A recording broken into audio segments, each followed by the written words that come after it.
Hello, and welcome to Rule of Thirds, a conversation about art, design, and culture, with your hosts, Burns, Mike, and Jude. If this is your first time listening, welcome to the family. Be sure to follow us on our Instagram at Rule of Thirds Pod. Don't be shy to say hi. All right, now to the episode.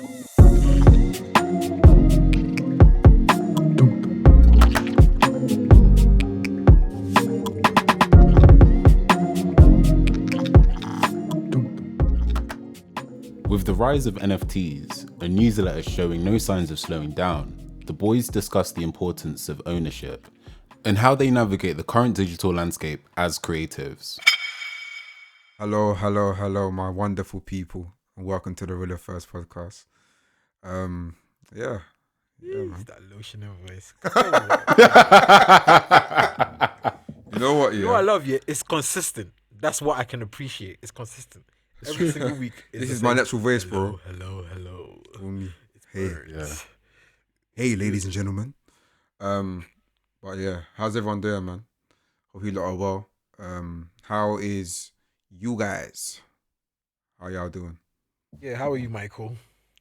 Oh, I'm actually pretty good. I can't even lie. Complete 180, I guess, from last week. I'm even smiling per wow. Yeah, pretty good. It's been a pretty chilled week. No, it hasn't. That's a lie. We're working work-wise, working on certain projects that the turnaround time, but it is well. But yeah, Friday was like a nice end to the week. I feel like I've watched a lot of TV. I'm about to watch Justice League tonight, so I'm really excited. Yeah. Oh, it wasn't good. The thing is, I think someone actually tweeted. They said Justice League went from a 3 to a 6. Stop it. I'm about to dedicate 4 hours of my life this evening. No. Honest to God, it's good if you have the time to just spare. But if you've got better things to do, I wouldn't advise watching it. To be fair, I'm probably still gonna watch it because I had to do a recap of the original, and even the last fight scene, I was like, "Right, I do not remember this. Was this film that bad?" Fair enough, yeah. But yeah, I might just check it out anyway. I'm pretty free. But yeah, what about you guys? How's everybody? Jude, obviously you didn't like Justice League. I mean, Justice, it wasn't that bad. It's just, Even with the added 2 hours of stuff. yeah. The thing is, it was definitely, there were a lot of like Easter eggs for the comic book fans and Right. like the fans of DC in general. So it was great to see like the little things like Martian Manhunter and all these little bits and bobs. There was more extensions of like details and little bits. There was what Slade Wilson came in there for a second. You know what I'm saying? Ooh. So it's good, but I think it's almost like Apple and Samsung. Yeah, I feel like Marvel is Apple, and I have bondage most definitely. with I have a bondage with Marvel, and even the palette, even the way it's even presented. Like, Yeah, it's a bit, obviously because Marvel is Disney, and Disney isn't going to be showing blood and blah blah. And DC, they don't really do that. But even the palette is different. Like watching it's like, but why is there no color? Like why are all the costumes so dim? Like, you know what I'm saying? So yeah, that's Justice League. But other than that, it's been a great week, man. I can't complain. You know, getting it how we get it, we put in what we got, and we got it. So here we are. What about you, Benz? My week has been okay. It's been good, but I feel like I've been stressed this week, bruv. What's going on? Just I don't know, man. Like being a designer can be so tough sometimes. Because it's like people put so much demands on you, and it's like you kind of feel like you're churned out like a computer. I feel you on that. Yep. And obviously, like you can set up your boundaries and stuff, but generally, when you don't feel like you're getting the respect you desire or deserve, it can be a bit tough. Yeah. But I've learned how to manage that over the years, and I guess it's just one of those learning curves, isn't it? But yeah, man. Except for that, I've been good. I've been listening to some amazing music, which has been debated highly in some group chats. But obviously, Justin Bieber released his album Justice, Oh, I love my wife. I love my wife. I love my wife. You know what? Yeah, love is sweet. Oh. That's what I could it tell from is. this. Because Chance did the Wow. exact same thing. I swear when you got married as well, innit? So like, Yeah. What happens to that Maybe. album? Oh, I saw it flop. ooh, this is the day. to be fair. Wait, was that the album with like the CD that was like with that encrusted with diamonds? Yup. There was some pretty nice tunes on that song. Wait, let me check. Oh, it was. I'm saying that now, yeah, but I've forgotten some of the songs already. The one with Right. what's the name? Frank and the Lights. That was a nice one. That was cold. There was one with. Wait, Smino, can we play this? Can we play this right now? Well, I feel like it might be easier if we tried to put it in there. Rather, I mean, how are you gonna play it through? No, not for you. Okay. I mean, like, But yeah. But yeah, the Frank and the Lights one was nice. The Smino one was nice. Wow, there was 22 tracks on this. My And those God. are the only two ones I think I like. So there you go. Oh. 5-Year Plan was good. I don't remember what That's the a hell nice that sounds song. like. Right, boy. There was I Got You, Always and Forever. This is such a wedding song. Sounds like a wedding song. You know what? Yeah, I'm just tired of musicians using their like significant others to make bad music. That's what I don't appreciate. Like if you're gonna make music, wow. just make music. Ooh. Let it be good. Whoa. But you trying to slap on like, oh Whoa yeah, there. yeah, like yeah, my girlfriend or my wife or blah blah, and the music is bad. That's embarrassing. Like imagine, Nah, Really but and truly. Justin's album wasn't even that bad. But he could have saved it for But Hailey. hear what you said, yeah. This is Justin. I enjoyed Bieber. the This album, is not though. just good old Jim from down the road. This is Justin Bieber. There is a particular level of music that people Yeah. expect from him. Mm-hmm. And What songs? I don't know if you guys have listened to it. That's I mean, album. What did to I be like? fair, Songs were you guys impressed with? I'm unfair because I haven't even listened to the album properly. But Peaches is nice. Look at you, and you're just talking like that.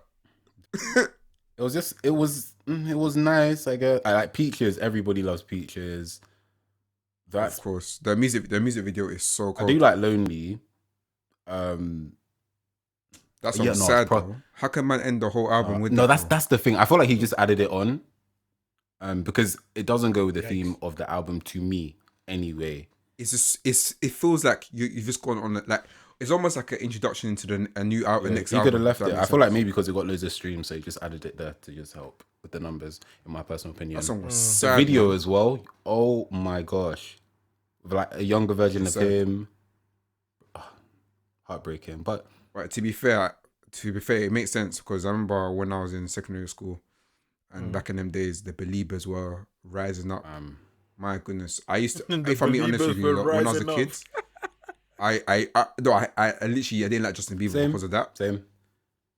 I Because just hated it's the like haircut. Everybody. Then had Baby it. came out and I was couldn't like, have okay, it. so I'm But black. you know My what? cars You ain't know the gonna ones do where that. it's like, you know when you're like a secret hater, but you actually love what he's doing. So it's like when you know that one that Jay-Z gif where he's bopping his head like, done.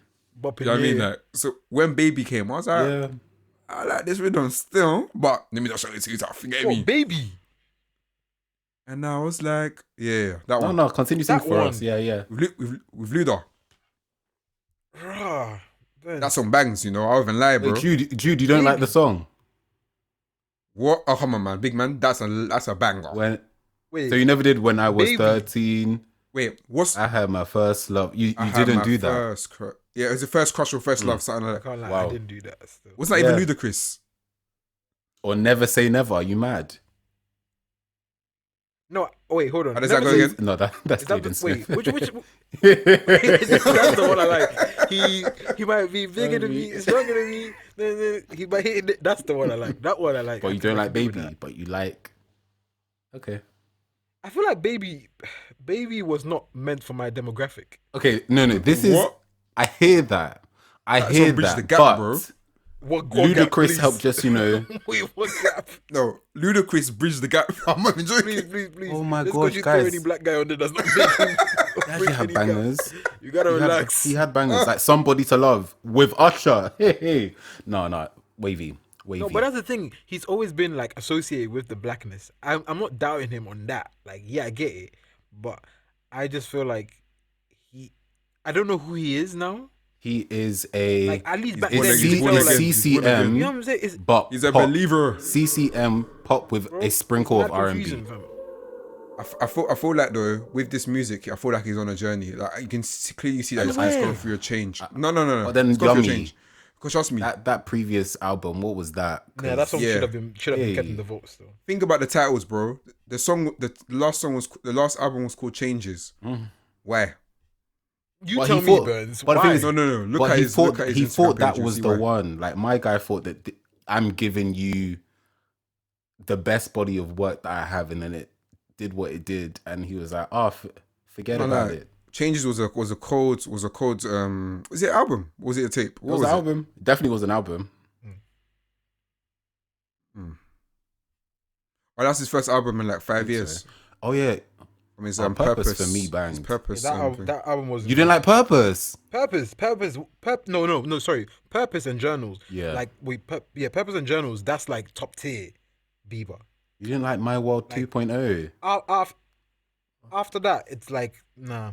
Like that album he dropped last year was not it. Yeah, it was a bit. What about Yeah, it just wasn't on it. It just wasn't it. Nah, Bieber's had some cold ones, man. But anyway, and Oh, also he has. Oh, Believe. what's his name? J5 dropped his first. Well, I think it's his first single. I don't think you guys have listened to it yet, but Dimensions or Looking forward to Dimension. it though. No, it's really good.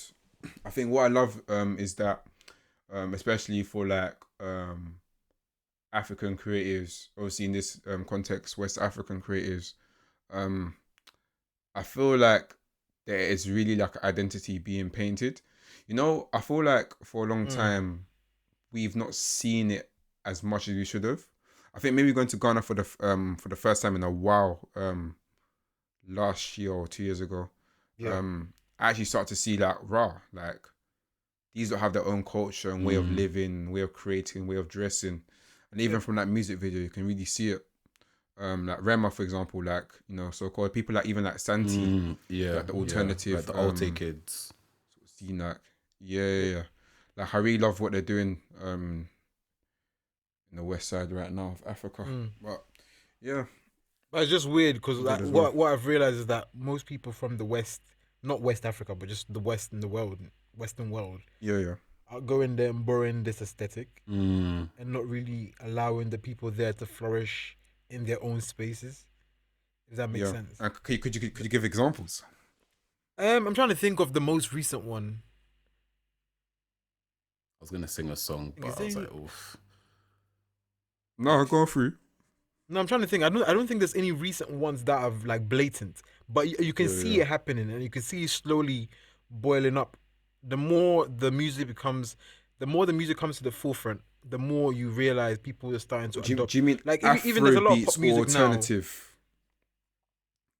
Because like for Both. example, like I'm just Burna talking about Boy- music from the continent in general. Burna Boy was on Bieber's album, You for know what I'm saying? example.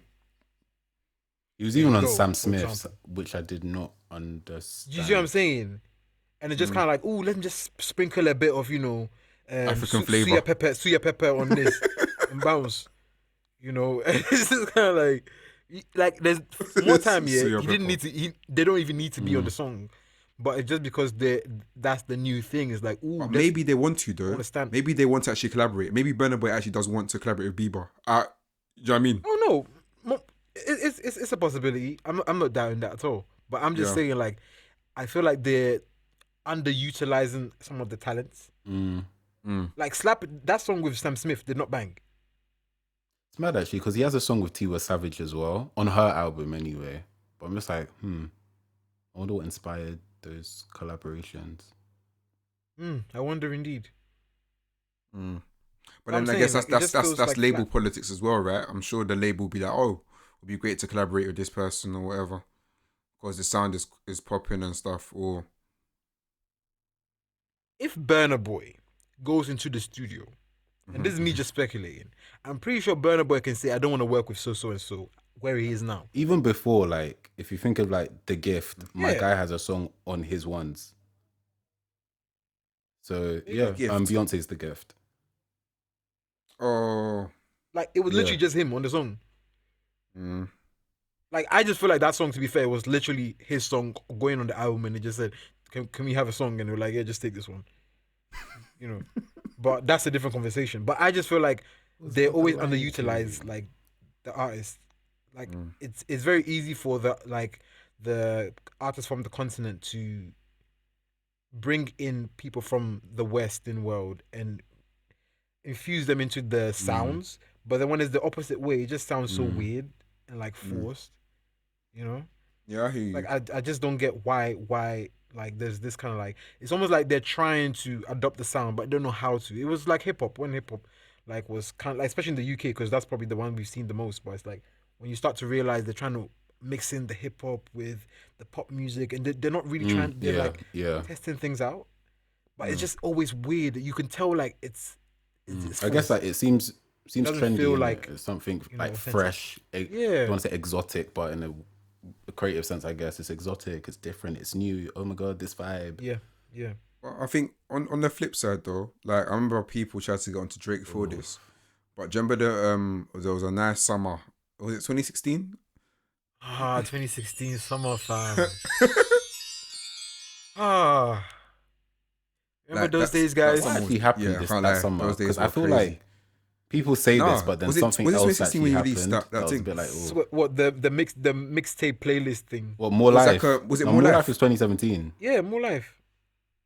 So it's 2016. No, 17, because I think my friends got married. Let me I check. think when I was listening to that project anyway. Oh, it was 2017. It was 2017. Okay, 2017 summer.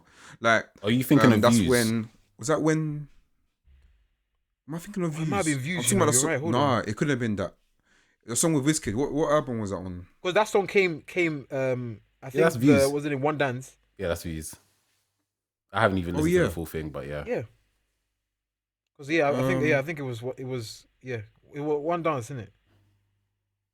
Yeah, One One Dance. I need a One Dance. One Dance and Control. I had all of you guys. That's the one that when they said that my man was whispering on the tune. I said, violated, man. But yeah, go on. Sorry, Burns. Like with that, for example, like Yeah. even though people might say, "Oh, it's because it was popular," but Drake, okay, not, and I'll choose my words carefully. Drake didn't put Afrobeats on. Afrobeats was already itself before. Well, it definitely was a thing. borrowed. But I feel like Let's Drake be real. expanded it to America a bit more. Yeah, because a lot of people try to downplay I mean- what Drake did. Drake did a lot. I can't lie. He did a lot for the Like, scene. Let's not yeah. even gas. Like, even He me, did a lot sometimes for I the try to scene. hate on it. I'm like, yeah. You can't. Like, He did his yeah. thing. Do you know what? Yeah, I just feel like, Just think especially about with the UK, how it's now the increased. UK audience Yeah. definitely want to take credit for a massive majority of the fame that got attached to what's the name, Afrobeats, which is fair. The Because UK not gonna lie, the UK has done a lot. Who's claiming that? Well, not necessarily an individual, but just like the scene. And obviously, because Drake was kind of exposed to the UK scene, so that's kind of how he picked up on the Afrobeats as well. Like, because obviously, one, America and the continent are very, very far apart in terms of connection in comparison to the UK and the continent. Like, most of the people in the UK are either first generation, second generation, or like are very close to the native country. So more time, it's like, if like, for example, Azonto movements, please bring that back. But yeah, Azonto movements, for example, yeah, like that was kind of like established, not necessarily in the UK, but like in terms of the Mr. Silvers, the J. That was a. the- I feel you know what I'm like saying? there's been two phases. You know, I was I gonna feel say like that was phase one of Afrobeats, and phase two was like the global Drake collaborations, all that kind of stuff. Because remember, I think for me, those days, that phase one was sensational days. That's when I think it started off with Quams and Flavor and Mr. Silver. You know that's when Quams and Flavor did that sort of freestyle, all types of breads. I got white bread, I'm sugar bread, screaming. sweet bread. Burns, throw that one in the bin. You're Like, we annoyed. can't That- add that to no, the that list. was like- The no, two. no, was that No, it 2010? contributed. It contributes. must have been. It contributes. I was gonna say Fuse, but like Oh, yeah. types of okay, bread. I hear Butter the Fuse bread, thing. oh, Okay, types Fuse of definitely contributed, but there was one song here called Piss now. oh yeah, and the Ghanaians, please don't butcher me for this. I'll try to pronounce it right here. Say Bose Mami. As in clap your hands for me. Oh, Bowen Zen Mami. Bose Mami. Yeah. Bose Clap your Mami. hands for me. Yeah. Bowen Zen And Mami. that was Huh? Bowen Sem Mummy. Yeah. Pronunciation. And that song, yeah, I felt like was sensational for the scene. What? And there's another one called Boom Boom Ta as well. I remember that one as well. All the Yeah, Afrobeat yeah. Oh my warriors. Oh my fam. gosh. I can't lie, Let's yeah. see. They need to bring those days back because Azonto, yeah. I can't lie. I don't think I've ever been that happy in my life as much as I've been during the Azonto period. Because, bro, when I tell you, it was just pure joy. I've seen God. women. Vibes. I've seen women who call themselves quote unquote classy be able to dance a dance off and go back to wearing heels and being the quote unquote like pretty Bro, blah it's blah. just vibes. And it was just amazing to see how free that can make people. Vibes, Like I've seen people vibes. that were the stushest people. When Azonto came on, they were dancing in the middle. Yeah, everyone's Sweating. dancing. Like I've never seen women Just and men twisting that- sweating. twisting that Fam, foot, when I fam. tell you, it was just sweat everywhere. You said twisting the it foot. was just. This sounds like a they should make a film about this, you know. You got Azontoed because that's what they need to do. They need to make it that you got Azontoed. Let's make a 'cause film. I can't lie, that was a sick See, you time. got us onto it. Oh my god. Yeah, filmmakers out there, make Oh, it is what it a film of the Afrobeat scene, Screaming. because that would be lit. Um, But anyway, It's funny to think about, yeah, I guess. Like Azonto, yes. I think when I think like Nigerian music as well, there was stuff, but I think it was still like bubbling for quite a few people. Like if you knew, you knew. Just trying to think, because like P Squad were doing bits at the time. I was gonna Two say Faces peace. Do you Dibia. remember that song with Rick Ross? Yes. Ooh. Oh, What's it called again? I'm trying to think. It's not on you. I need to find On this. you, probably. Yeah. Is that one? Is that one? I just remember them in white on a boat, and I was like, Rick Ross is here. They even had on the yacht somewhere. later on Yeah. they had Chop My Money with Akon. No, they did bits. What? Yeah. P Square. One Day They did their Cole, flowers. Ice They did their Prince. Yeah, one day Ooh. cool, Oh, Ice God. Prince. Yep. Oh, Ole. Holy cool. Tell Oh me my something, goodness. man. Tell me Don't something we got no feed do. Yeah, that was Take me sweet back. music, you know. Take me back. Why am I here? That was the days of like Wiz Party. Not Wiz Party, what's it? Superstar album. I just love Wiz Party. Wow. Tiwa Savage like around that time as well when she started like Kele Love. Yeah. The whole Chocolate City lot. What's the name? Don Jazzy, the band, even though I think he's done some mad Don Jazzy, yeah. recently. But Even what's it called? Yeah, like, the Banj as well. Boy, you don't make me fall in love. With Eesh. Genevieve, mad. Oh yeah, wait. How can I forget R2B's? Thank you. Of Thank course. Remember that song with Wizkid, Slow Down? Yeah, me too. Oh my gosh. Yeah, that was a great time. Yeah, fam. So I'm saying there's been good music, and even from the continent. But again, back to Burns' point, like I feel like it's always going to take one massive catalyst to make the thing. And in this case, even though there's been a lot of like versions of what the music has become now, because what the music is now doesn't sound like anything like Sarkodie in 2012. You know what I'm saying? But it's still, you can tell like the root of, okay, started from here and went here and went here. But it's very interesting to see it kind of be commercialized, and how like all the sounds have suddenly slowly become polished as time has gone on. Yeah. Like even now, if you hear a Burna Boy song or you hear a Wizkid song, and how clean, Yes. clean it is. But It's beautiful. I feel like that's good. Though, isn't it? Beautiful. I mean, yeah, it's definitely not a bad thing, but it's just interesting to see because like we all remember the time when like these kind of like these songs were coming out and we were hearing it, and like it's gonna be a war in the club. Who would have thought, yeah, that in 2021, well, 2020 Scream. would have True Love by Wiz and what Tay, like, you know what I'm saying, like it's just a madness to think where that started from. Even with that though, I feel like the African producers have re-leveled up. Like one of my favorite producers is Jules, baby. Like the way he produces. No, I see that. What? He needs the ad lib. The way that guy produces is iconic. And you know what I love about Jules? He merges like almost like the old school high life Ghanaian High Life, and like Oh my God, I remember sort of what was the song he had with Mr. Easy? Skin Tight. Was it oh Skin my Tight? gosh, It was Skin Tight. That Bro, we was his forgot. We see first sort of big tune. that whole era. We forgot about that as well. You see what I'm saying? That was like my first year of uni, I think.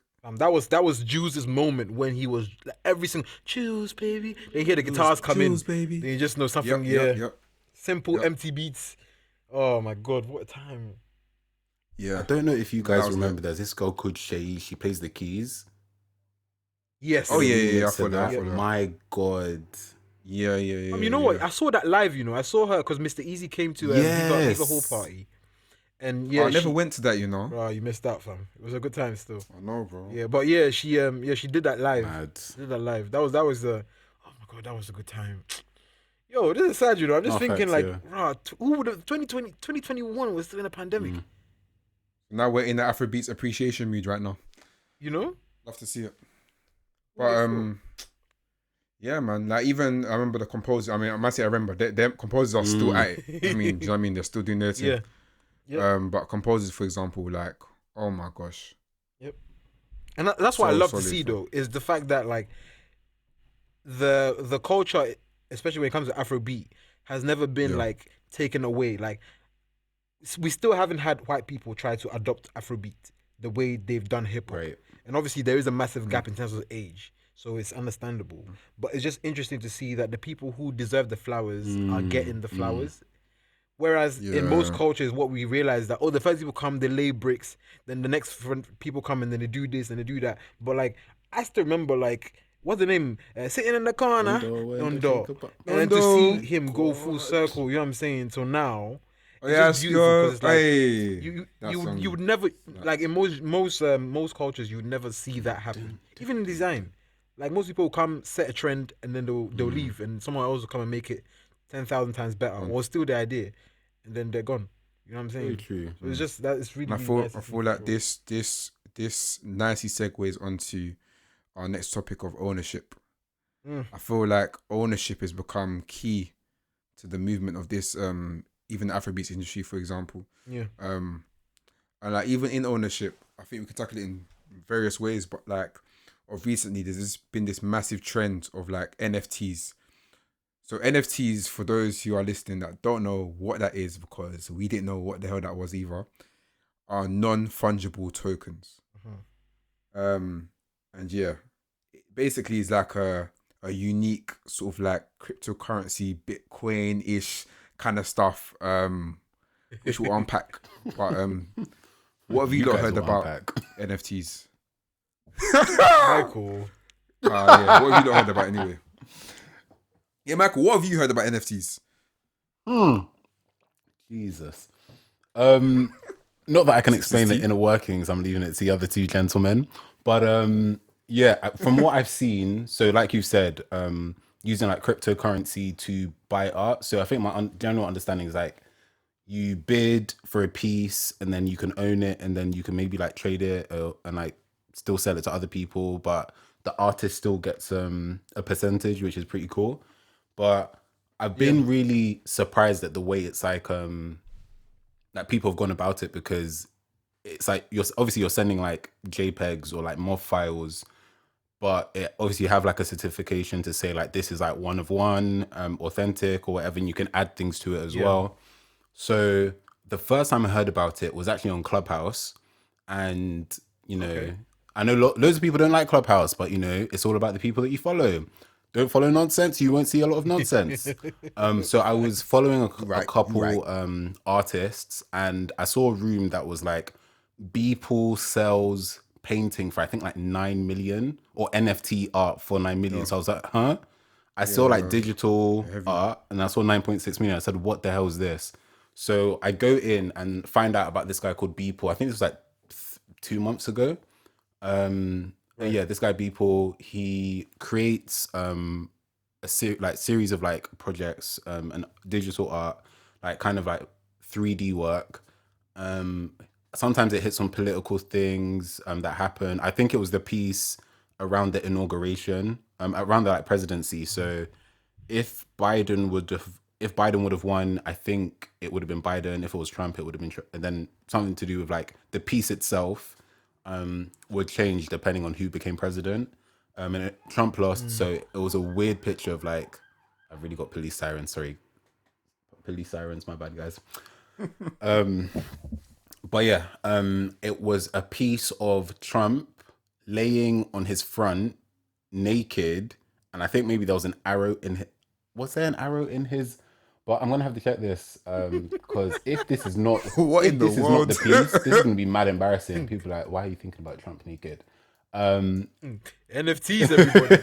But yeah, that was the piece. Does he? Oh no, he has like lol. He has a bird on top of him to represent Twitter with it kind of like with a speech bubble with Oh a yeah, clown. I've seen it. So that's it, and it's like an animation. So like people are walking past as this like graffitied naked Trump is in this park, and that's all for I think 9.6.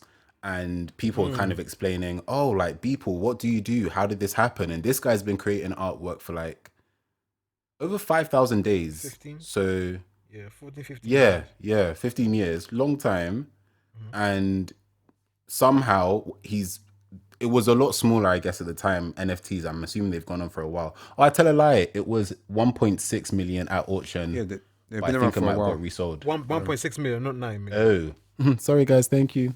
Wait. Which Wait, one is it? the I Trump thought- oh, I one, thought you because were I'm trying- seeing News. 1.6 mil.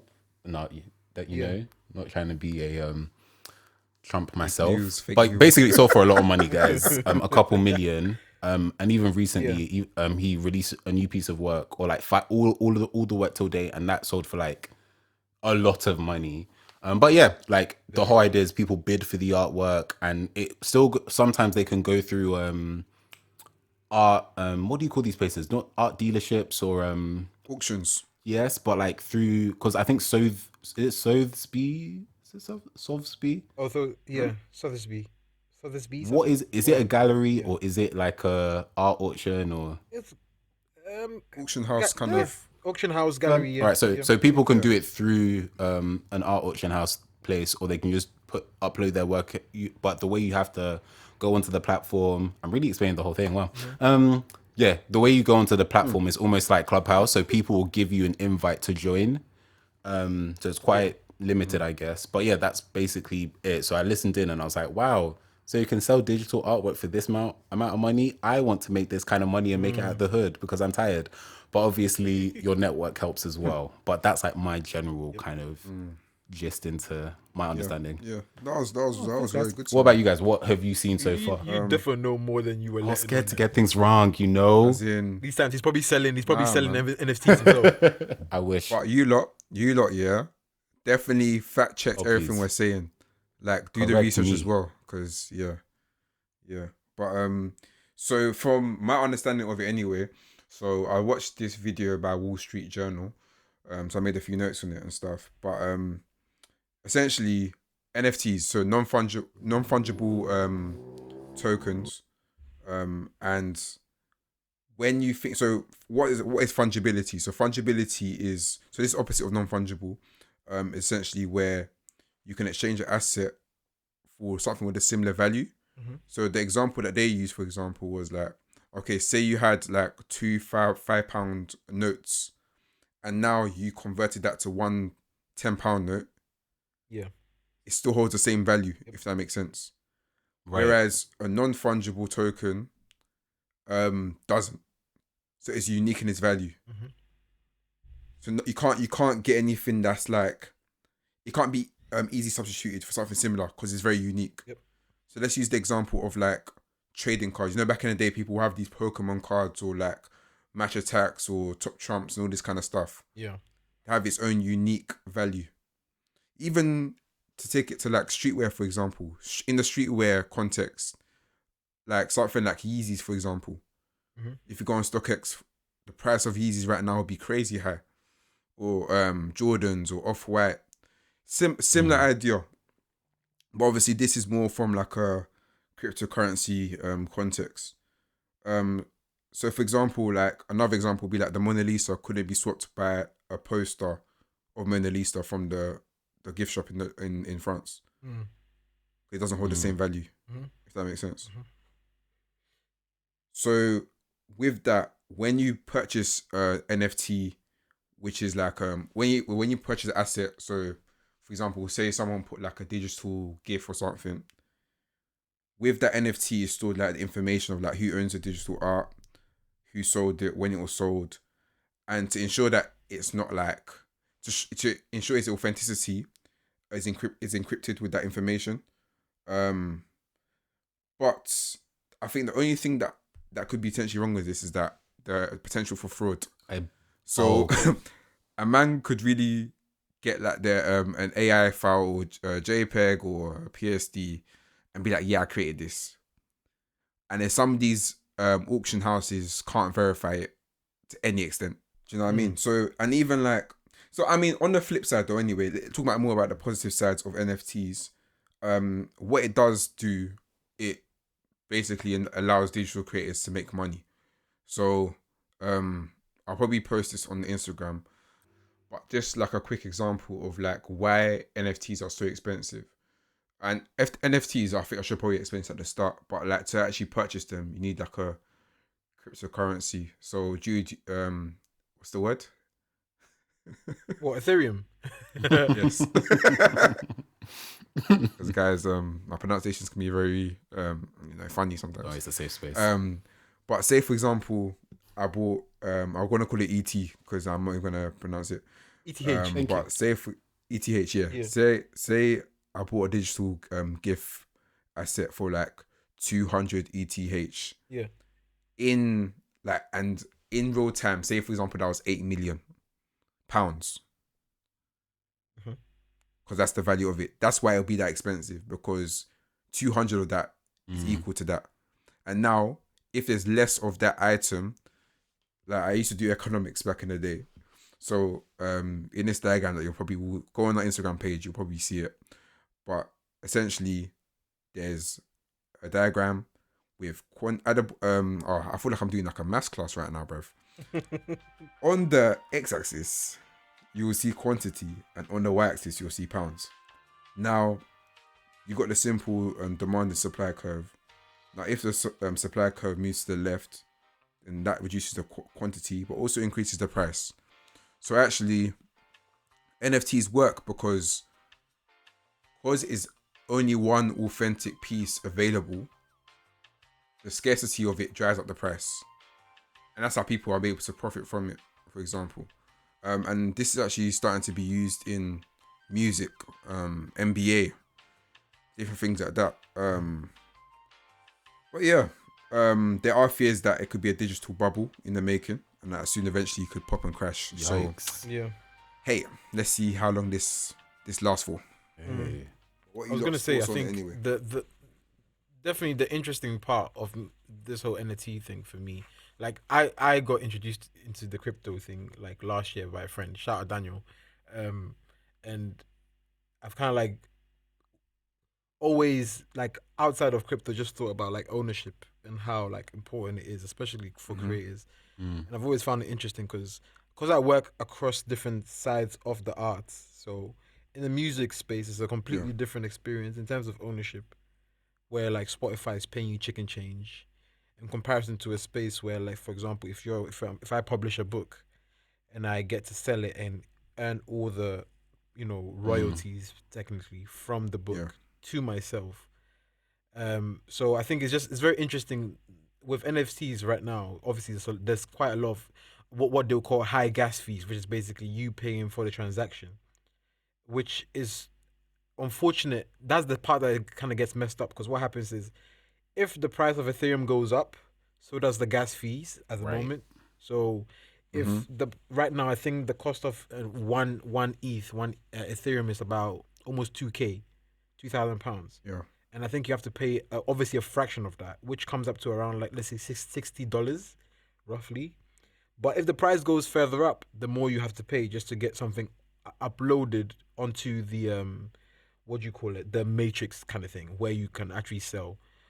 So it's definitely interesting. But I think going back to the ownership thing, I feel like it's going to be after, like that, like Ben's saying, after that bubble pops, it will. With anything, it always does. And then it starts to kind of, obviously, because it's going so high right now, it's going to drop very, very badly. And when it does, it's going to stabilize some point, maybe next year or the year after, who knows. But when it does, it'll be very interesting to kind of see the world, like the real world applications of it. Because I feel like, especially as designers, photographers, musicians, wherever, like there's a conversation, a massive conversation to be had about ownership and how we don't get royalties, especially after we sell a product. For example, if you sell like even like for example a Kanye West, who would sell a Yeezy? Because obviously, I think if we use big examples, it'll make it more clear how the robbery Yeah, carries yeah. on every stage. But like a Yeezy will sell a shoe for £200, 250, sometimes even less, and then the resellers will end up selling it for a few grand. Yeah. You get what I'm saying? And like Burns was explaining about the axis as well. Like if the shoe comes, if Yeah. there's only two versions of the shoe, and there's let's say five pairs of Right. each version, that means there's only 10 in the whole world. So there's like 7 billion people on Earth. You're trying to tell me there's only 10 pairs. Of course, that's going to escalate the price. You know what I'm saying? And I feel like when it comes to the art space, it's like we are always kind of like pushed to produce mass Yeah. amounts of Yeah. things in comparison to exclusivity and being like saying, okay, cool, I'm going to only make a select amount of this and stop, and whoever gets it gets it. And we forget kind of our role as creators, as artists, as designers, as content creators, whatever it is. And then what happens is that we end up doing what the consumer should be doing, which is asking for more. We always want to, as creators, ask people if they want more. Yeah. And it's just a very weird imbalance in that space. And obviously, the creators are always going to lose. So now, like for example, in the music space, like you're being told make more music, saturate the market, and eventually people will hear you out and love your music and so on and so forth, which is very risky. It could work out and it could not. Now, if you're obviously creating the music, and so if we're going through the whole process, and you might not be doing this yourself, you might be with a team that you're paying. You need a producer, graphic designer, hopefully one that's good, so you don't get horrible Oh artwork. no, that was You need someone to mix and shade. master your song. You mix and master your song. Then you need marketing spend to actually promote the song that you've worked so like tirelessly like on, and then maybe potentially a music video. So now you need a director, you need an art director, you need creative director, you need a stylist, you need someone to do hair and makeup and all these little things. Now all of that, and then Money. you get paid 0.00006p. That just makes no sense. Yeah. So like I'm definitely excited for this whole NFT thing. I just feel like right now, if you don't have money, don't go and play this game, because it's a very very risky game and you could lose a lot of money. But like in the next few years, I definitely feel No, like don't. it's going to Yeah. stabilize, and when it does stabilize, it definitely will benefit the creators, from you who sells your work for £2 to £25 to £1,000, whoever it is. I feel like the crypto thing is definitely going to be the future for like artists like us, and how we kind of like relate to our customers or consumers or whatever we want to call them. Yeah, that's what I think on that anyway. Yeah. I think even with this conversation, I feel like it even leads to the whole content creation that we see on Twitter, Instagram, TikTok, even as of recently. But like, how do people sort of take ownership of their work and monetize it? Because I think oftentimes that's the thing. I think NFTs actually has shown us a way that you can actually make something from it.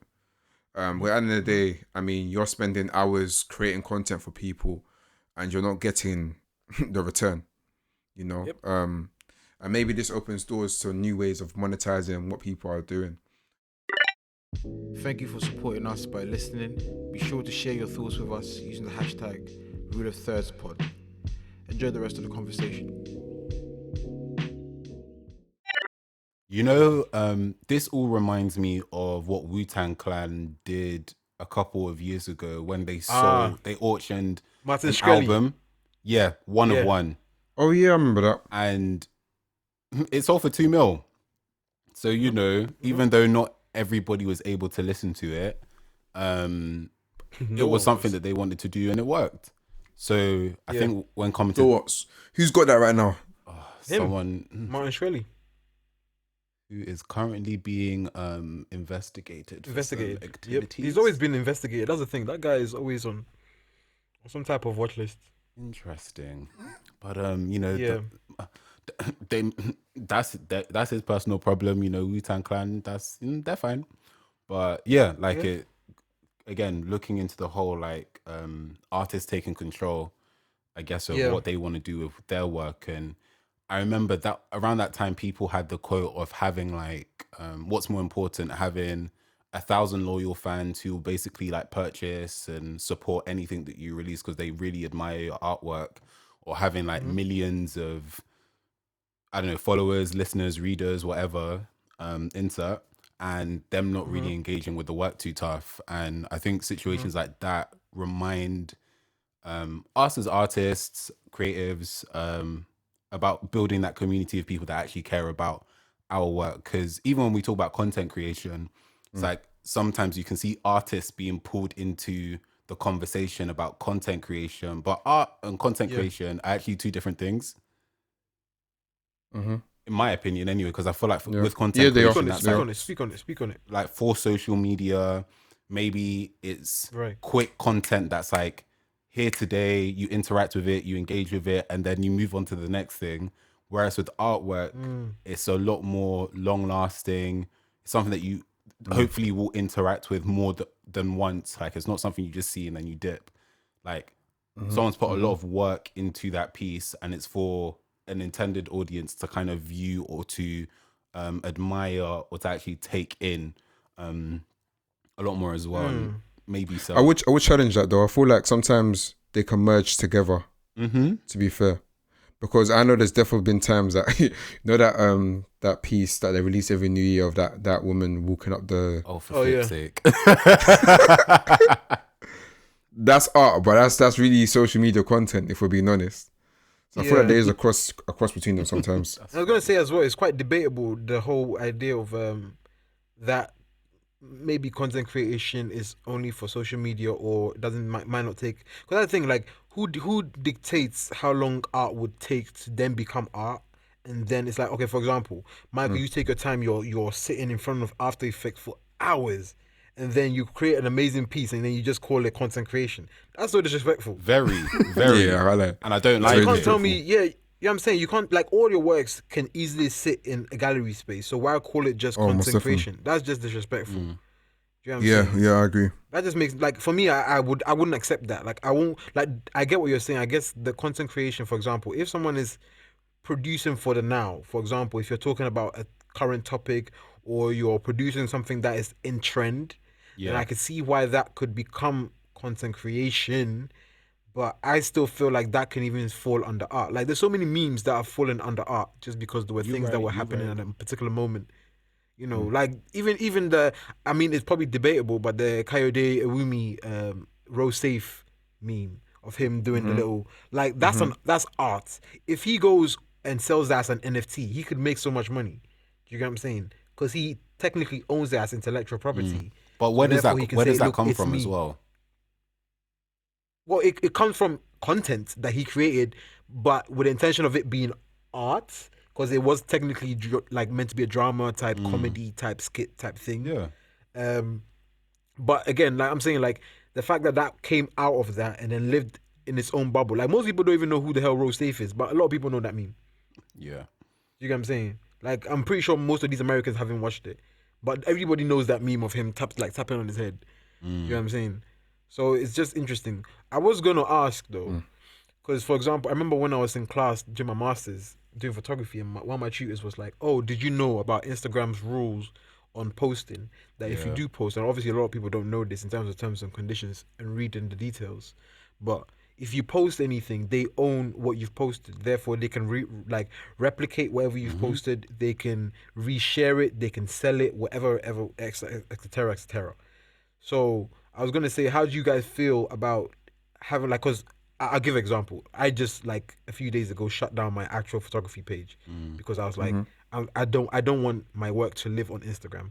So I was like, I'm not gonna do that. I'm just gonna cut it out, and Yeah, I'm just gonna yeah, do every. I'll just yeah. post what I've done outside of that, because I think a lot of artists end up like living in that virtual space of, oh, I'm an Instagram photographer, I'm Instagram creator. That bubble. Yeah. You know what I'm saying? And Yeah, similar yeah, to the NFTs, it's going to pop at one point. If it's not on Instagram, it never happened. It's never Exactly. happened. Yeah. So I was gonna ask, like, how do you guys feel about creators and being like limited to social media, or using social media as their main tool, and it doesn't live anywhere else?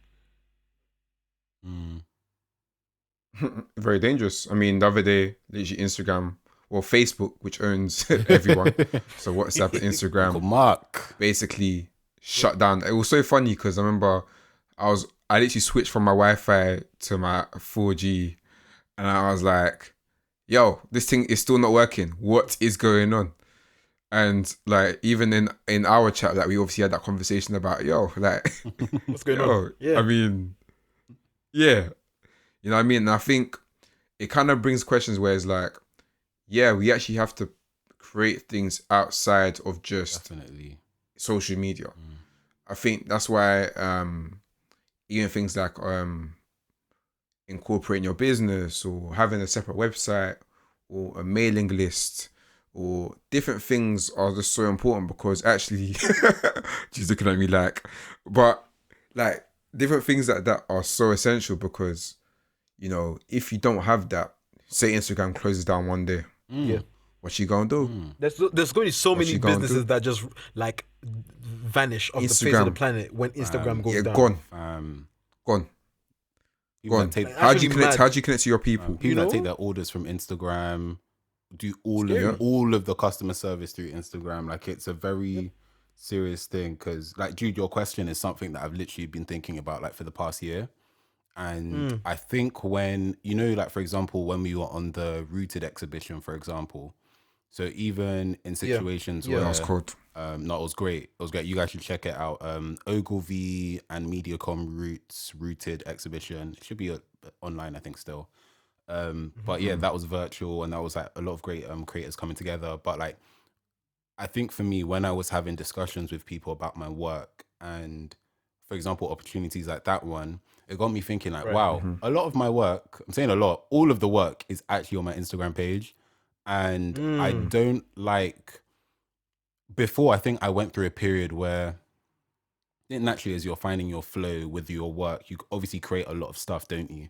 So I was in a process, I think, at a time when I was just like creating very frequently. I think this is probably back in like 2018, and just making a lot of work. And I think I'd finally found like what I wanted to share, what I wanted to say, and stuff. And then, you know, it was great for a time. But then as I look back, I was like, no, there's actually like a lot of great work here with a lot of meaning. And it's not just something that I'm making today for the sake of making today. Like, no, this stuff is like to last a while, to constantly like use to reflect back to and stuff. And I think I just didn't like the whole idea of Instagram. I have to create stuff in order to keep you interested. And I felt like I was constantly like at the mercy of everybody, and I was no longer in control, and I just did not like that. And just kept thinking, I need my own space of the internet where, okay, my work is here, and I don't feel pressured to have to make work for the sake of making work. And I think through even like other, like, let's say content creators, for example, as much as I was like, they're separate, even I know some content creators who feel similar.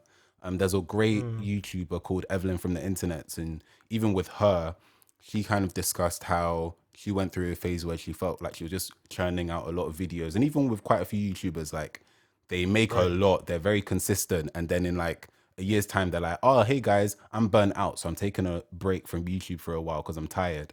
And even with who's this guy? Vlog daily, and then he stopped. But he wears glasses. Casey Neistat.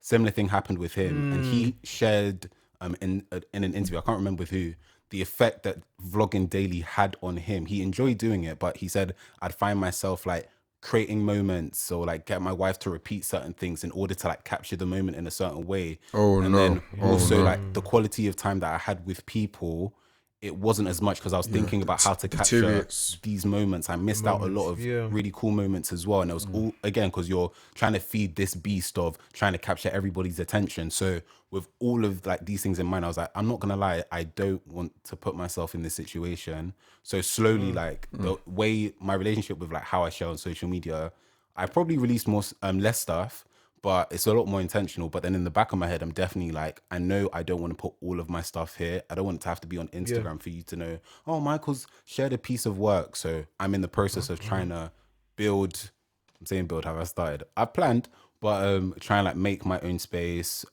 populate the work there and kind of use social media more as a route to direct people to that place. But again, it's something that you're going to have to slowly almost like guide people through constantly until hopefully there's a flow.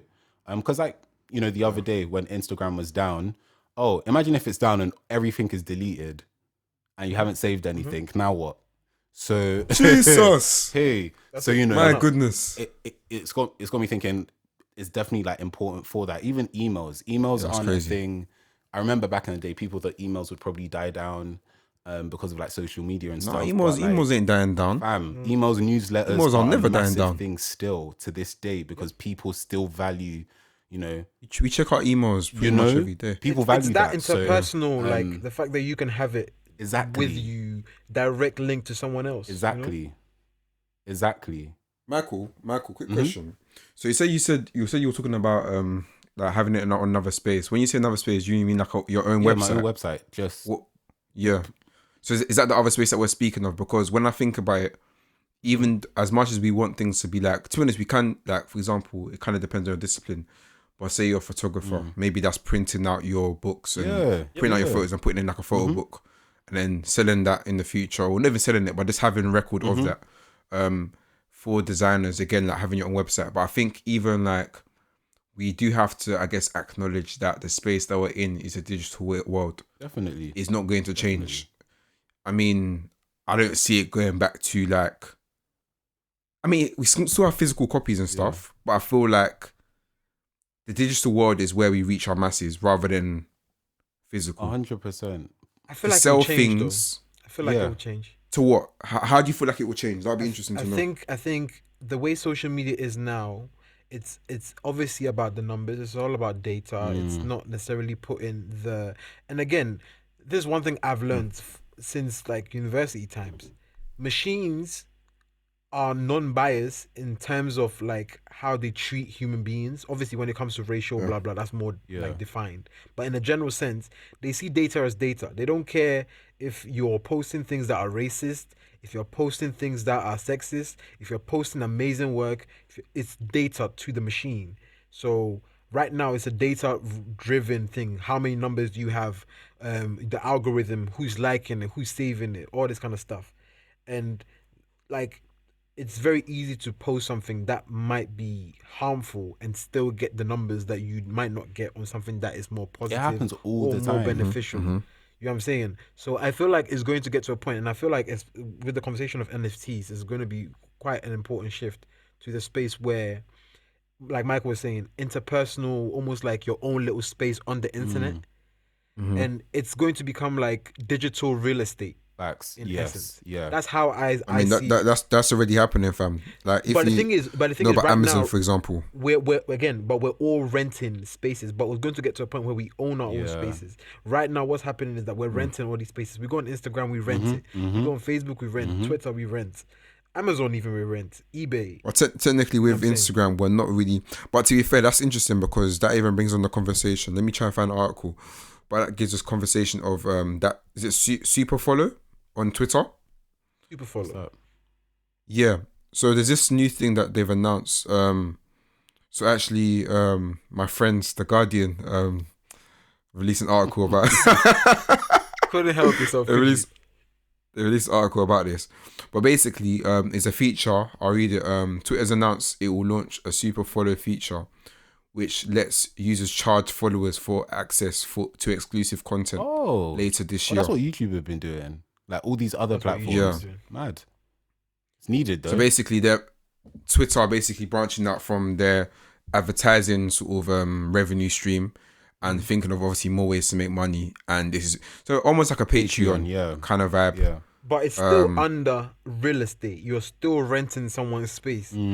So if Twitter tomorrow decides they want to delete your account, they can just delete it. Facts. You're done now. Facts. What are you gonna do? You know when people get banned or people get like Exactly. Have to start from scratch. outrage is like So it's like that's the scary part. And look, me, I don't advocate for people to go out and be racist or be sexist or be evil in general. Just be good human beings. It's not. We say it's not that hard, but it's not that hard. Just be a good person. But the idea of censorship is a very, very dangerous thing. Because right now, with the space that we're in, there's a lot of things like cancel culture and stuff, which sometimes will work to our own beliefs, and that's great. But when it doesn't, and some things get like, we're gonna get to a point where we get very numb to censorship and cancel culture and stuff, and that's the scary part. Because right now on the internet, the Twitter guys can say that we don't like that, we're gonna take that off, we're gonna take that off. So it's going to become an interesting thing when we all have our own spaces on the internet where we own. When I say own, you know what I mean?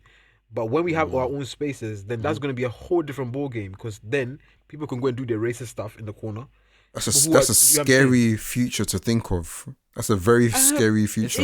It is, but also it's quite good though. I feel like it's important to happen.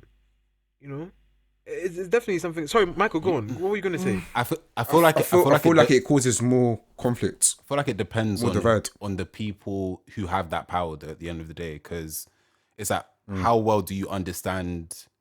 Oh, to be fair, they are the creators of these landscapes. So how well do you understand certain things in order to feel like you can take them off? Like, even though this one's a bit of like a controversial decision, like for example, when Spotify took off R. Kelly's music from their streaming platform. And even though I'm not here to endorse the guy at all, I think obviously what he did was terrible and stuff, but then there was that conversation of, is this right to do? Even though, yes, this person has done something that's awful, like morally terrible, does that mean that a platform has a right to kind of totally remove their like catalog? Because if they do have a right, but then again, it's like, okay, R. Kelly's that's their space. They own it. Like, true. That's what Judy's saying. But then Judy's saying that we're basically renting spaces. True. But then, so they have they call the shots basically. To what extent? Because for example, let's be real, R. Kelly's definitely not the only one, and so it's like, okay, what then becomes like the requirements for it? Is it how severe it was? Is it a one count and then you're out, or that's what I'm trying to get at what point is it like, okay, now you need to get cancelled? Like, okay, you've moved mad, it's time for you to go, because that could get very interesting. Yeah. Again, that's the peak thing. It's not to us. It's going to be very, very like interesting, because the thing is, at the end of the day, like, let's not pretend. Most of the people that we follow on Twitter are people that we agree with. Most of the people we follow on Instagram, people we agree with or we like. We don't follow people we don't like. We don't follow people we don't understand. Like, me, for example, I don't follow racists. Why? Why am I going to do that to myself? Peace of mind. You get what I'm saying? So at the end of the day, we know these people exist, but we want to actively pretend or block them out. So we there's no point in us trying to censor something that is going to happen regardless. Because the tricky thing is, like, this is my personal opinion, by the way. It's not necessarily anybody's. This is not reflective. I'm not trying to speak for the boys. Yeah. This is literally just Juice's opinion. But I just feel like there is nobody in control of censorship. Visibly, there is no one in control, but we know who's in control. Oh, you want to go there? Do you get what I'm saying? So it's a tricky thing, because what happens is like we might like something, we might agree with something, but that might get censored, and then suddenly we have outrage. Why are you censoring it? Freedom of speech, blah blah. But then on the flip side, when someone else speaks about something completely left, then that becomes a whole different conversation. So that's my thing about the NFTs, is like, I just feel like it's good that we're gonna have individual spaces. That way we know where to go, and we don't have to endure because someone else, like your neighbor, is racist and you guys live on the same compound, aka Twitter. Do you get what I'm saying? It's going to be a thing where it's like, now you can literally live in a neighborhood you want to live in, and you know what you're gonna get when you get into that neighborhood, if that makes any sense. Rather than like someone will retweet something and it's wild. Maybe that's why Clubhouse is thriving so much now then, because Clubhouse... And the thing is, what is scary is that I reckon next 5 years or so, that freedom will get locked off. Because no, I think about it this way. Things like GDPR, for example, like it can breach laws, definitely. It can, and even things like if anybody can speak, think about the different kind of groups that'll be having conversations. 100%. 1000%. And they're not recorded though. And they're never recorded. I mean, you can record it if you want to, but that's against their rules. But yeah, do you get me? Yeah. But once that gets capped off for Clubhouse, where I think that's the full, that's where it begins. It's interesting, but at the same time, like that's why things like terms and conditions, we don't read it. But really and truly, I think it comes down to it where it's like when people get angry about, oh, why did this get blocked? And I get it. It's very annoying, especially when it's something really important. But at the end of the day, we are on their playing field. We are on their ground. We can't be telling them how to run the show. Mm-hmm. It's like living in this country and there's certain rules and laws that we don't agree with. But, I mean, we are just the civilians. I mean, you see, that's the funny part here. Technically, we rule the country. When I say we, I mean the people. We don't. Yeah, I hear I'm saying, like, technically speaking, in a way, but really and truly. Yeah, but you know what I'm saying? Technically speaking, like, but you know the irony of this here, and I'm gonna just compare it to the artist as well. Technically speaking, the artist is the controls.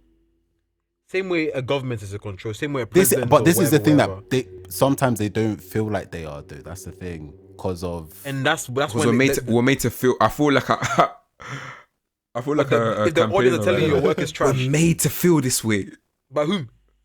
But if you think about everything, who did that to you? Even from our previous, was it last episode, the episode before? Like, for example, when we talked about Spotify and how artists feel like, oh my God, it's like an honor to be on this platform and stuff. But they are the people bringing the content to the platform. But it's like everything, Instagram, Twitter, whatever, even YouTube, everything is set up in a way that we feel like we are the owners of our work. Not like almost like we are at bay to these platforms. Like we are like, if I'm a YouTuber, oh my God, YouTube, thank you so much. Like, oh my God, I'm so happy to be here. Thank you. Which, thank you for allowing me to put my video here. Because real talk, like, if you think about the service they're providing, it's an amazing service. They allow you to upload videos. YouTube. They do the compression, all that stuff, and sort it behind the scenes so that you can just have your video up on the internet. That's amazing. But at the same time, we're still providing something to the platform in order for it to be interesting, in order for people to spend how many hours that they do on it watching stuff, But again, people forget that, they have value when they are coming to these places. And maybe it's because if you think of the world today, we're fighting for attention, all these different things as well. Numbers, following, an audience, engagement. Oh, don't forget to like, save the post, share it with your friends, comment, all these stuff. Subscribe. So it's like you forget. I mean, do that, but you can't beat the algorithm, unfortunately. People don't want to hear this.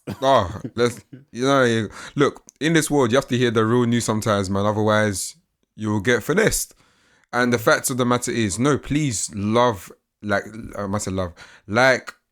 comment, definitely save posts, please do it. But don't bet all your horses on that. Yep. Think outside of the box. We need to take, and I think it's obviously something that everyone's still trying to figure out, but we need to take control of our work. We need to take ownership. Yeah. Otherwise, we're just getting swindled left, right, and center. Yeah. You know what I mean?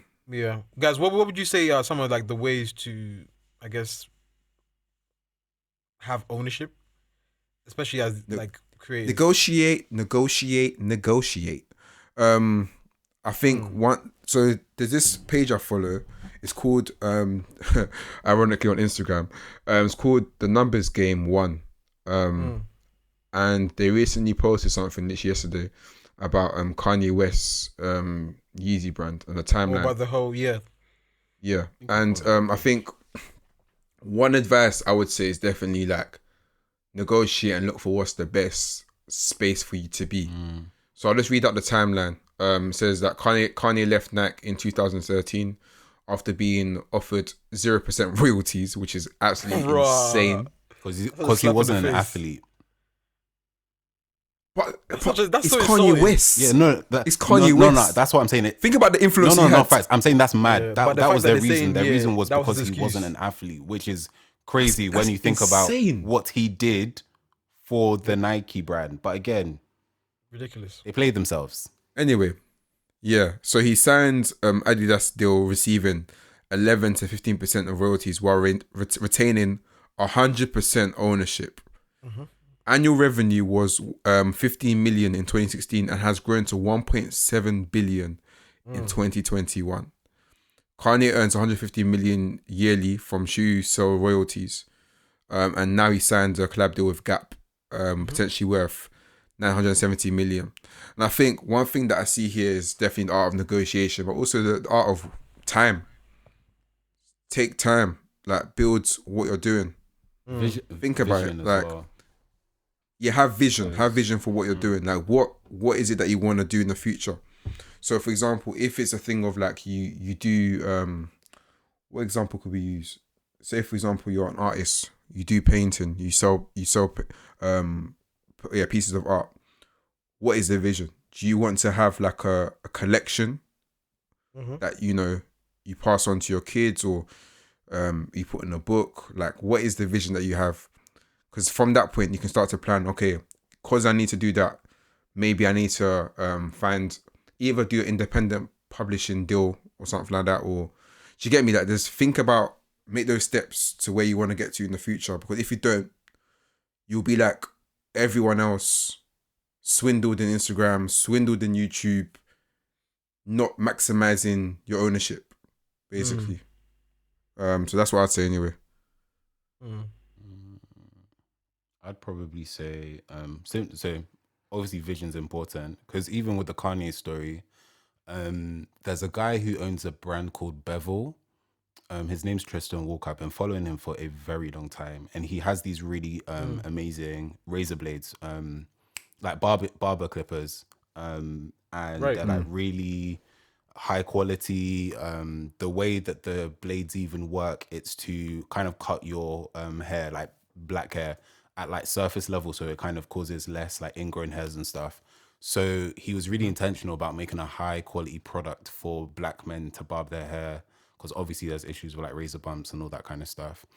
So he's been doing that for a while. And then general backstory, he's got like a really cool hair company called Form. The branding for it is incredible.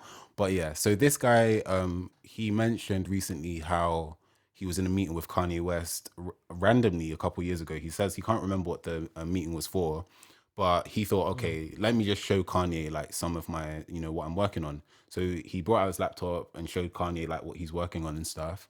And then Kanye didn't say anything, but then he brought out his laptop and then he said like he connected it to the screen, and then he showed him what Kanye showed Tristan what he was working on. And it was like some of the like early concepts for like Yeezy when it was with Nike back in the day. And this was like, he said it was live on like either the Photoshop or Illustrator software. And my guy started like even doing the designs in real time. And he was like, wow, okay, this guy's like heavily involved in like, it's not, you know how some celebrities just kind of slap on their name, like, yeah, this is mine, but it's not. So like with Kanye, was like, no, Kanye really was involved. And then I think there was something he couldn't do, and then one of his people on his team like helped him go through it and stuff. Then he started doing it, and he was like, and then I think Kanye must have said something along the lines of like, this is going to be like one of the biggest brands in the world, or it's going to be really like profitable, something along those lines.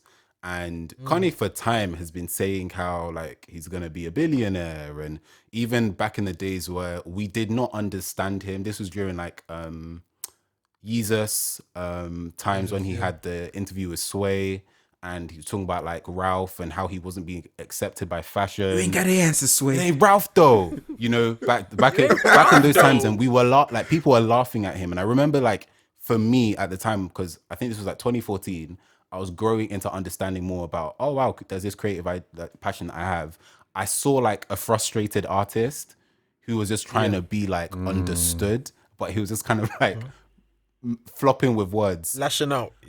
But you know it is though, like people obviously jumped onto the whole thing of people enjoy like taking the mick out of people. Oh yeah. And it's like you can generally see that where his mind is, like even in the recent Joe Rogan interview, Like a lot of people like, oh, he's crazy. He needs medicine.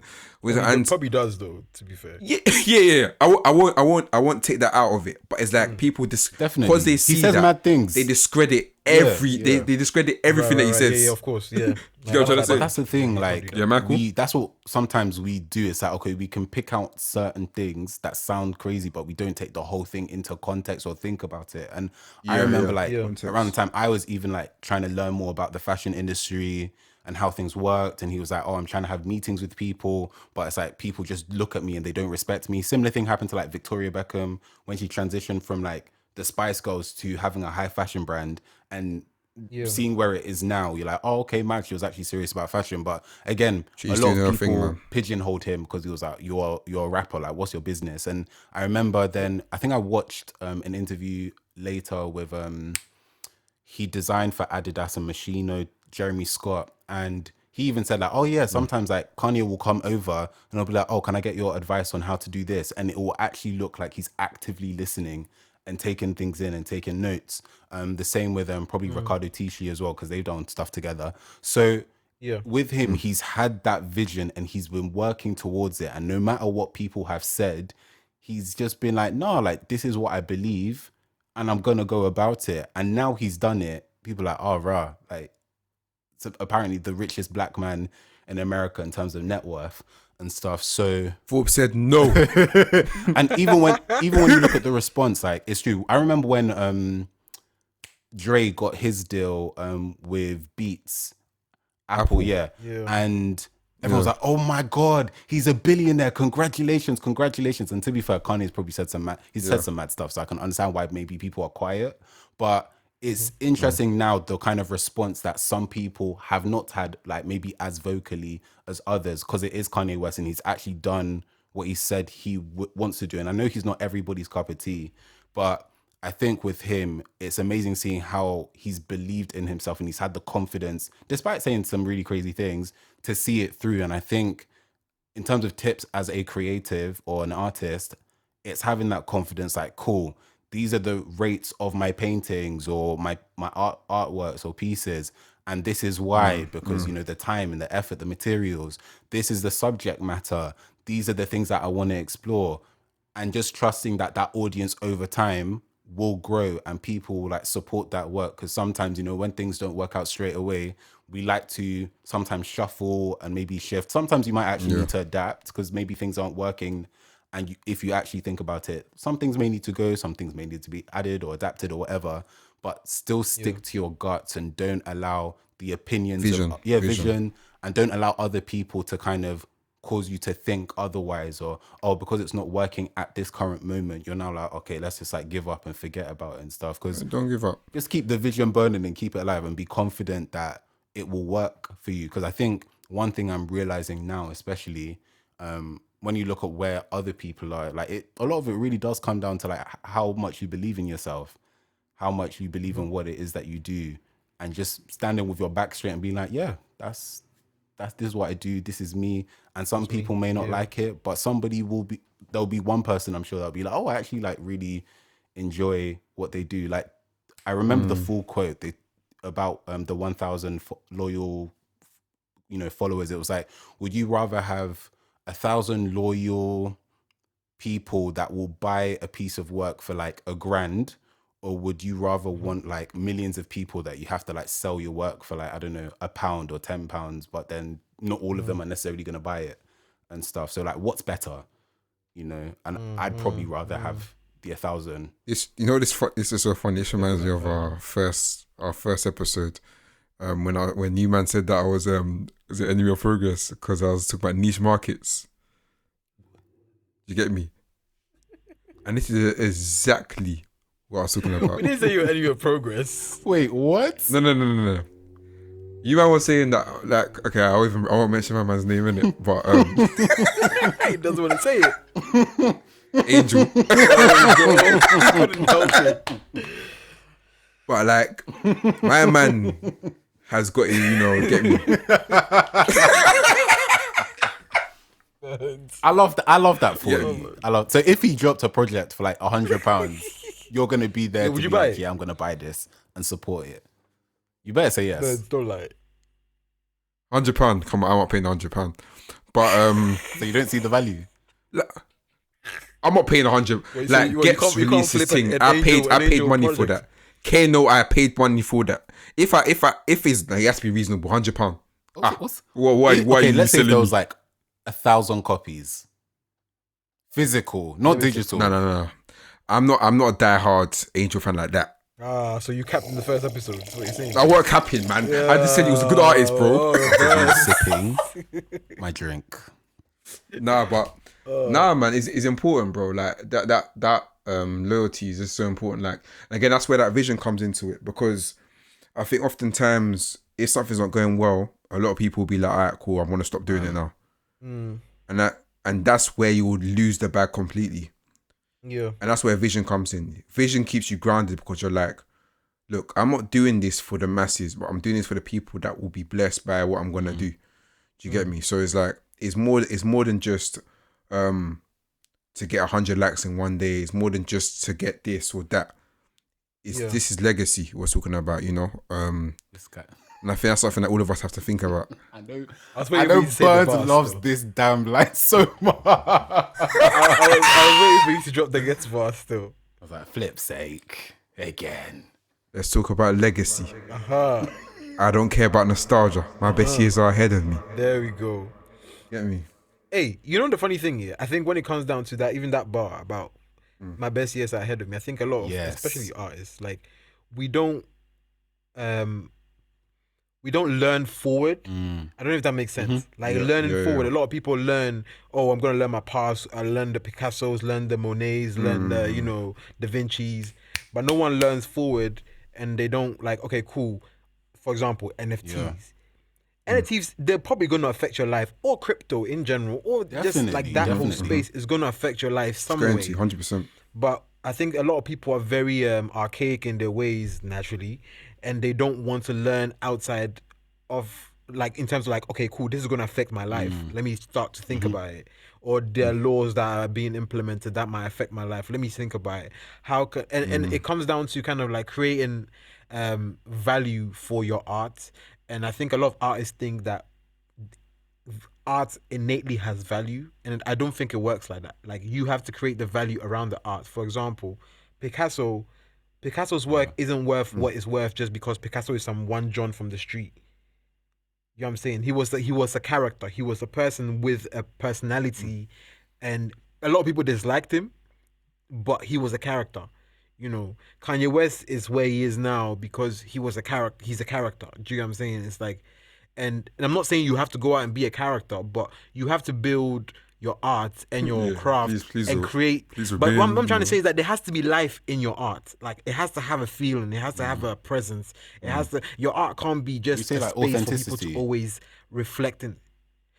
I guess so, but the thing is, I think even with authenticity, it's like, you can have something. For example, you could have a box. I could have a box. My box could bang better than your box. Why? Because my box is, because of my branding and who I am and my characteristics and this, that. Suddenly people prefer my box to yours because they feel like my box carries, that sounds so wrong, by the way, but they feel like my box carries more. That example was very wayward. But yeah, okay. So my triangle, okay, no, that still sounds wrong. But yeah, so what I'm saying, like, when it comes to it, I just feel like you need to create value for your brand, your idea, your creative endeavors by yourself, with your community. Whoever is like buying into your brand or your idea or your vision has to help you create value for it. You can't create value by just hoping and wishing. You can't create value just on luck and sitting down and saying, God, I pray I blow. You need to go out there, do the research, try to figure out, okay, cool, people like this, I like this. Like, how can I find that middle ground of making sure that the people who like my art not only are invested in the arts, but also invested in me as an individual. Yeah. And obviously that might be different for different people. Some people just want the art to live for itself, and that's fine. But for most people, we, especially in this social media age, we are like in front of it. We're also part of the art. People don't want to just buy your art. They want to know who you are, what you eat, what you like, what you don't like, what your beliefs are. Does it align with theirs? Are you Christian? Are you Muslim? Are you atheist? Whatever it is, they want to know all these things. And I feel like we can't take those things for granted, especially as creators. Definitely. If anything, Yeah, study your audience, man. Study who you want to reach. so important. Yep. That's the most important. You actually bro. need to, I think one main thing, you actually need to do the work as well. I think that's one thing that it's like, you can't sit and wait for like, oh my God, mate, they will find me. Like, no, like we really need to do the work. We need to promote. And it's weird. I know as creatives, like that's probably something a lot of us don't do, or artists, we don't like to do because maybe we focus so much on the art, but we need to promote the art so that the art is seen, because obviously we made it to share it with other people. And that's something that I think all of us probably journey and deal with as like time goes on and stuff. I was going to say something before. I can't remember. One of you two reminded me of this, but I think I don't know where the link's going to be, but I'm just going to talk. But I was thinking of knowing you. I think, Jude, you were talking about almost like looking forward. Yes, got it now. Yeah. So Yeah. I have a book that is on my list called Creativity Inc. by, I can't read the guy's name from here. Basically, one of the co-founders of Pixar. Yeah, one of the co-founders of Pixar. So he writes about his journey, about how Pixar started. I just literally started it yesterday. Right. And I think I've got a friend who's read the book, and he mentioned how a bit of it kind of discusses, I think, the acquisition of Pixar by the Walt Disney company, like the Disney company and stuff. Oh, them man were actually bought out, yeah. Disney ages ago. Disney, yeah. They won everything. Luke, Pixar, amazing. Pixar, by the way. you have So Disney. good. You already had Lucasfilms. You have Marvel. You have National Geographic. You have Star. You have. Oh my and gosh. they own a lot own of that. I think TV networks as well. Fox. They own And Fox. all them little ones as well. Oh yeah, Simpsons and them man there. So that they own 21st Century Fox, right. Oh, which is they actually own that. Yeah, I was thinking of Fox News. Anyways, they own a lot of stuff, and he mentions, I think, like he thought ahead and he was like, realistically, that might have had to have happened. I think that's what my friend said. But it's also got me thinking about people like Steve Jobs. That's an autobiography that I still need to reread because I'm like halfway through, and I just stopped. But you have a lot of visionaries, people that are thinking about what's coming next, and that's actually why they create the things that they do create. Like Steve Jobs, when he was making the first Macintosh, I remember Way ahead of the game, bro. even thinking of things like fonts. And people are like, we don't need it. Like, why are you giving us fonts? And he's like, no, because people in the future might actually want these things. Or when the idea of the mouse, which I think he kind of borrowed from like an innovation company in like Silicon Valley. And the idea of like the mouse clicking from one window to another, again, a lot of people in his team were like, oh, we don't really need that. Like, it's not that important. But he was like, no, like there's going to be a need for this in the future. Even the idea of using a mouse in order to interact with what's on your desktop, like there were so many things that he was thinking about in order to like improve the experience that people have with their He was intentional. and you can see how that's literally impacted everything today. Like fonts, look at The iPhone literally facts. changed the whole But world. again, even the iPhone, before the iPhone, the iPod, like little things, and seeing how that Oh, built the iPod, over time. Like, oh, imagine the idea of like a million songs in your pocket without having to carry a Walkman. And then imagine this whole idea of apps, like applications that you can use on this one device that just it's no longer a thing to call or text. The App Store, the creation of the App Store, and you can see literally the effect that all of these decisions have had on how we do life today. And you can see, and at the time, these people look mad. Kanye looked mad. Steve Jobs looked very mad. And even with some of these people, their interpersonal skills are really trash. Like they can't communicate things well at times. Like a lot of people on the team would probably describe, they said like working with Steve was probably really awful. I really didn't enjoy it, but he caused me to create some of the best work I have ever done. So it's like, they could see the end result when they finally did something. These are people that would be like, he'll be like, okay, I want you to do this. And they'll be like, no, it's impossible. then he'll literally look at them and be like, no, you're doing it. And I think they even had to like push him out of certain teams because he was so persistent and so on people's necks. But again, it really He stretched them. And it created results. So the reason why I'm saying this is, again, like, importance of looking ahead to what's happening, but again, staying firm to your vision, especially if you feel like it's something that will make sense in the future. Because if you look at the present, obviously people don't see the vision, so they're not going to understand. It's not for everybody to understand until only maybe a select few that can help you towards it. But eventually, by God's grace, it will actually turn out the way that you hope, or at least, you know, kind of adapt into something different. But there will be something on the other side. So, you know, with a lot of us, sometimes there are times I'm sure that we have probably explained ideas to friends and people, but there maybe some people have been like, oh, I really don't get it. Like, why? Yeah.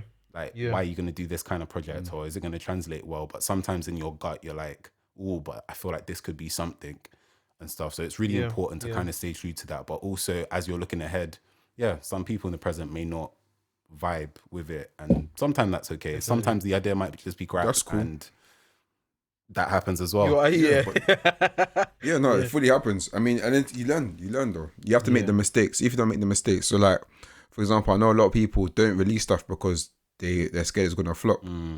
But you not releasing stuff, you're wasting time. You're wasting time.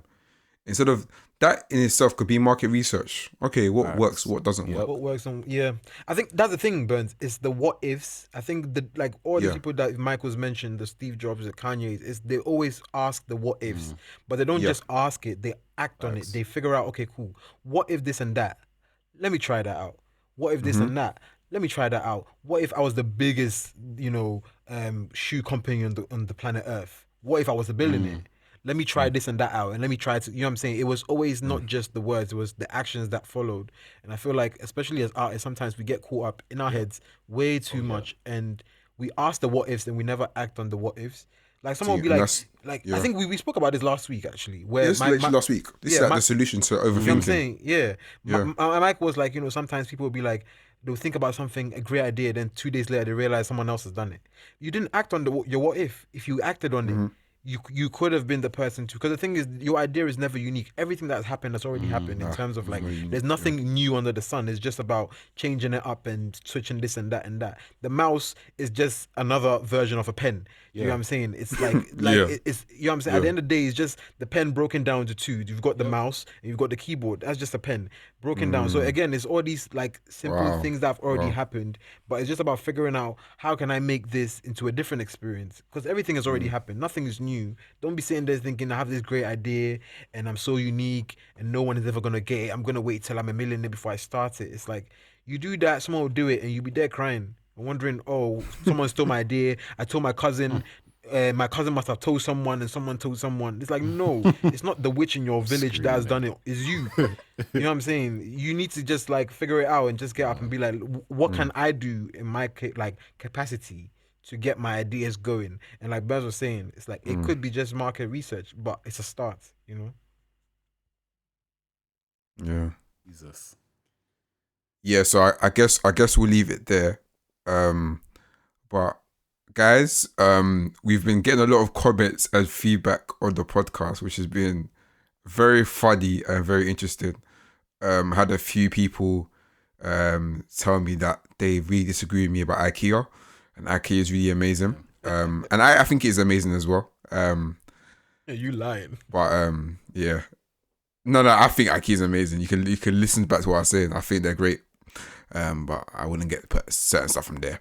And other people also disagreed with me about Amazon headphones. Shout out to Kemi. But come on. And I mean, last 2 years, I need to find out what earphones you got, man. We might have to plug that one still. But would love it if you guys like sent in like voice notes or messages and whatever, and we're gonna share it on the pod because it'll be funny to hear what you guys actually thinking as well, because obviously you are part of our community, so we want to hear you guys as much as possible as well. So yeah, on that note, we will see you next week. Later. Thanks guys for tuning in to today's episode of Rule of Thirds. Feel free to share your thoughts with us using the hashtag RuleOfThirdspod. And for more from us, follow us on Instagram at RuleOfThirdspod, or our personal accounts for myself Burns JNR, Mike at _ man like Mike. And Jude at Kente Kwame. Catch you guys in the next one.